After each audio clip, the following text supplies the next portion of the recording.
Bismillahirrahmanirrahim. Assalamu alaikum and welcome. Today the topic of our discussion is waterborne infectious diseases,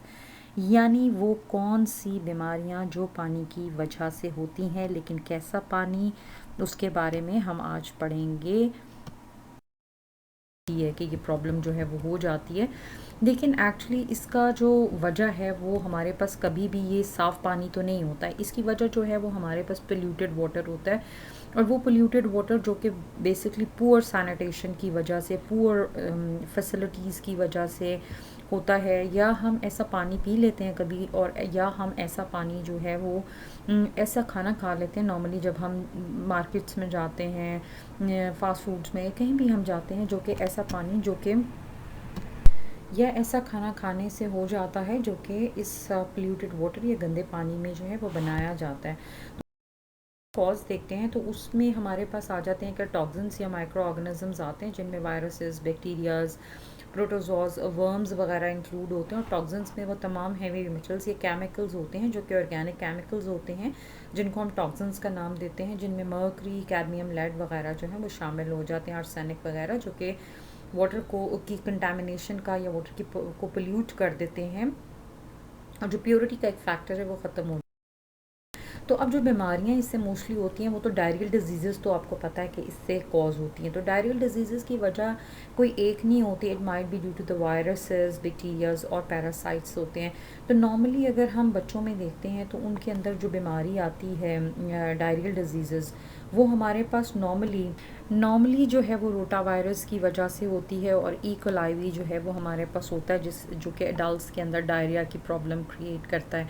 आजकल के दिनों में जब मौसम की तब्दीली हो रही होती है और ज़्यादातर गर्मी हो रही होती है, तो ऐसे में क्योंकि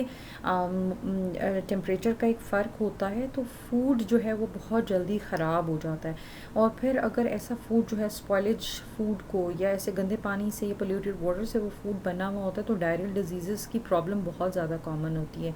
तो नॉर्मली अगर हम बात करें तो रोटा वायरसेस की, कैम्पाइलोबैक्टर्स की, तो ये हमारे पास इंटेस्टाइनल डिजीज़ जो हैं वो कॉज करते हैं, और जिनमें डिहाइड्रेशन, जी, डायसेंट्री जो है वो हमारे पास जो बीमारी है वो एक डायरियल डिजीज़ ही है, लेकिन ये इंटेस्टाइन्स की मोस्टली प्रॉब्लम की वजह से होती है। और लोगों को जो है वो डायसेंट्री और कॉलरा में इतना फ़र्क वो नहीं कर सकते हैं। तो ये बेसिकली हमारे पास बैक्टीरिया से और पैरासाइट से होती है, और इसमें ब्लड और म्यूकस जो है, डायरिया की प्रॉब्लम तो है ही है, लेकिन उसके साथ ब्लड और म्यूकस जो है वो आता है। म्यूकस एक सीक्रेशंस होती हैं जो कि लिक्विड सीक्रेशंस होती हैं, जो कि आपके फीसेस के साथ जो है वो आती हैं अलॉन्ग विद द ब्लड।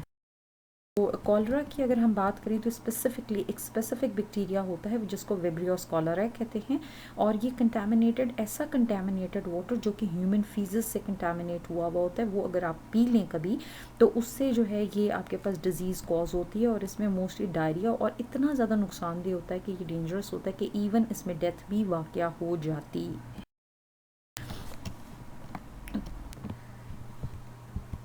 हमारे पास क्रिप्टोस्पोरोडियोसिस जो डिज़ीज़ है उसका मेजर कॉज जो है प्रोटोजोआज होते हैं, जिनका स्पेसिफिक नाम होता है cryptosporidium. These are very tiny pathogens जो कि सरफेस ऑफ वाटर और रिजर्वायर्स के ऊपर जो है वो फ्लोट कर रहे होते हैं, और गैस्ट्रोइंटेस्टाइनस इलनेस होती है, जिसमें डायरिया और वॉमिटिंग के सिम्टम्स जो हैं बहुत वाज़िया तौर पे नज़र आते हैं।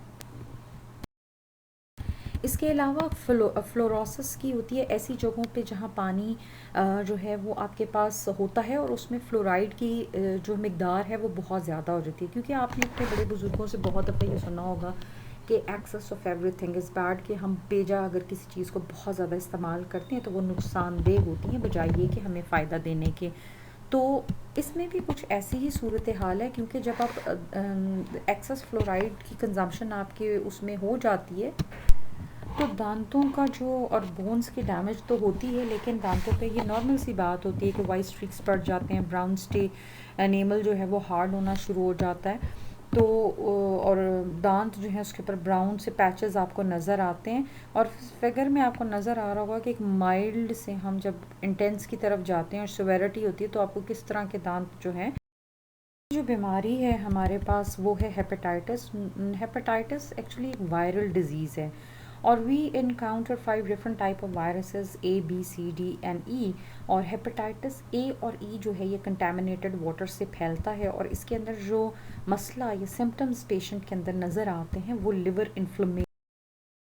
सिम्टम्स जो हैं नज़र आते हैं। हुकवर्म जो है ये एक पैरासिटिक नीमाटोड होता है जो कि मोस्टली जो है बॉडी के अंदर पाँव के ज़रिए से, पाँव की उंगलियों के दरमियान जो स्किन होती है बहुत सॉफ्ट होती है, उसके ज़रिए से ये एंटर होता है। और पुअर सैनिटेशन का तो ज़ाहिर है कि ये मसला है ही, लेकिन इससे बिलियंस ऑफ पीपल हर साल अफेक्ट होते हैं। आपकी स्मॉल इंटेस्टाइन को अफेक्ट कर रहा होता है, और स्मॉल इंटेस्टाइन की वजह से ज़ाहिर है कि ये एक पैरासाइट, एक